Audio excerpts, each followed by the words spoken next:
ছেলেবেলাটা বড় অন্ধকার, বড় মেঘাচ্ছন্ন। ইচ্ছেগুলো জ্বালিয়ে মারে, অপ্রাপ্তির কষ্ট কেবল পোড়ায়। অবহেলা, অপমান, নির্যাতন, দুবেলার জল ভাত। সংসারের নির্মমতায় সহায় সম্বলহীনা এক অকুল পাথারে ভাসা মা। তার হাতে দুগাছা ব্রোঞ্জের চুড়ি, চোখ জুড়ে কেবল শেষ বিকেলের মরা আলো। না পাওয়ার তীব্র ক্ষোভে তবু তাকেই জ্বালিয়েছি। না বুঝে ছেলে মানুষই অন্ধত্বে তাকেই পুড়িয়েছি কটু কথায়। না জেনে তাকেই রক্তাক্ত করেছি আমার তীব্র চাওয়ার নৃশংস আবদারে। রেগে গেলে মার মাথার ঠিক থাকতো না। প্রচন্ড বিরক্তিতে নির্মমভাবে মা মারত আমায়। লাঠি, দরজার খিল, হাতের গরম খুন্তি, যা সামনে পেত তাই দিয়েই। কতবার দগদগে ঘায়ে পিঠ পুড়েছে, কতবার কপাল কেটে রক্ত ঝরেছে, কতবার সারা রাত অভুক্ত দাঁড়িয়ে কাটিয়েছি সদর দরজার বাইরে রাস্তায়। মার উপায় ছিল না। বিনা দোষে অকালে তার সব হারালো। সে ব্যথা, সে অসহায় যন্ত্রণা কিভাবে মেটাবেন, কিভাবে? তার উপরে বোঝার উপর শাকের আঁটির মতো এই এক হাড় জ্বালানো চাই চাই করা বেয়াক্কেলে ছেলে। মরেও না আপদ। ছেলেবেলা তো, কারণ যুক্তি, বাস্তবতা কোনো কিছুই বোঝার বয়স নয়। তাই নানান চাওয়া, কখনো ঘুড়ি, কখনো লাট্টু, কখনো ক্রিম দেওয়া বিস্কুট, কখনো নারকেলের চন্দ্রপুলি, কখনো রবিবারের সকালের জিলিপি। অন্যেরা পুজোর সময় নতুন জামা প্যান্ট নিয়ে মেতে উঠত, আমার হতো না। অন্যেরা শীতে রংচঙের সোয়েটার, মাফলার, টুপি পেত, আমার হতো না। অন্যেরা ছুটির দুপুরে আয়েশ করে মাংস ভাত খেত, আমি ডাল ভাত আলু সেদ্ধ। বাম্মরা ছেলের এমনটাই হয়, এমনটাই স্বাভাবিক। তবু রেগে যেতাম, রেগে মার উপর চটে উঠতাম। মা কখনো কাঁদতো, কখনো খুব রেগে যেত। তারপর ঘরের দরজা বন্ধ করে মারতো নির্মম হাতে। আমি আর্তনাদ করতাম, বাঁচাও, বাঁচাও মা, পায়ে পড়ছি, ছেড়ে দাও, আর জ্বালাবো না, আর মেরো না। মা মেরেই চলতো। আমার কপাল ফেটে রক্ত পড়তো, ইট কেটে রক্ত ঝরতো, কেউ বাঁচাতে আসতো না। অবুঝ বেয়াক্কেলের প্রাপ্য শাস্তি। রাত্রে একদিন জ্বর এসে যেত, হু হু করে কাঁদতাম, কেমন ঘোর লেগে যেত। দোতলার টালি ছাওয়া বারান্দায় মেঝেতে মাদুর পেতে শুয়ে শুয়ে কাঁদতাম, কখন ঘুমিয়েও পড়তাম।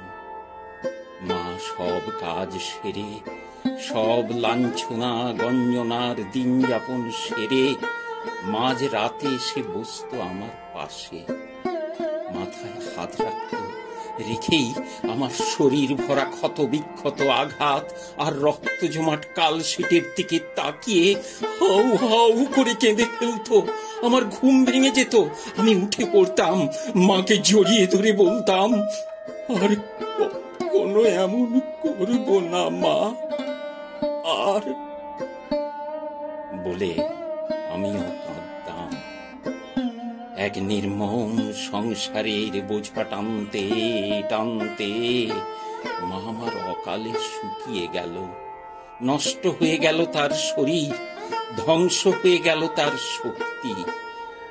যখন বড় হলাম, একটু একটু করে নিজের পায়ে দাঁড়ানোর সুযোগ এলো, ততদিনে মা আমার জরা জীর্ণ অস্থি চর্মসার এক আর্ত মানুষ, যে কেবল ভোগে, কেবল কষ্ট পায়, কেবল কাঁদে।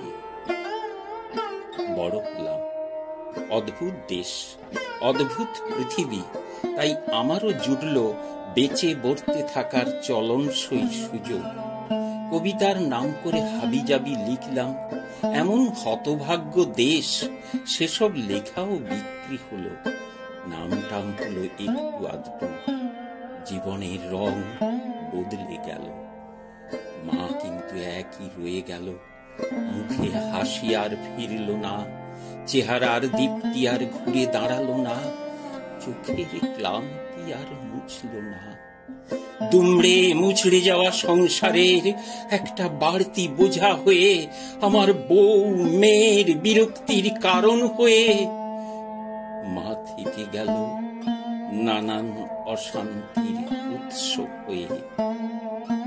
তবু তিনি তো আমার মা, জীবন ভরা আধার নিয়ে, দু চোখ ভরা জল নিয়ে, বুক ভরা কষ্ট নিয়ে, তিনি আমার মা।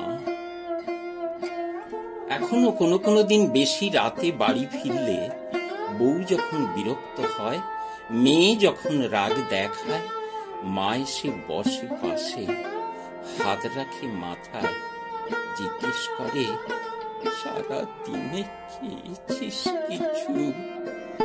এত পরিশ্রম করিস, আমরা এতগুলো লোক তোর ঘাড়ে ভর করেছি, তুই আর কত সহ্য করবি, আর কত পারবি? মা আমার গায়ে মাথায় হাত বুলায় আর বলে, বেশি দিন থাকবো না রে, তোকে অনেক মেরেছি, অনেক, আজও মেরেই চলেছি। মা চুপ করে যায়, তার হাত শুধু আমার মাথায় থমকে থেমে থাকে। আমার ক্লান্ত শরীর অবসন্ন হয়ে আসে। জীবন ভোর এত পাপ, এত ভুল, এত অপরাধ কেউ ক্ষমা করল না। মা, তুমি তো ক্ষমা করতে পারো না, যদি পারো তো আবার আমায় মারো, সেই ছেলেবেলার মতো নির্মম ভাবে, ভীষণ বিরক্তিতে, প্রচন্ড ক্ষোভে। আবার আমায় মারো, আবার আমার রক্ত ঝরুক, রক্ত ঝরুক, কাল ছিটে পড়ুক সারা শরীরে। যদি একটু পাপ তাতে ধুয়ে যায়,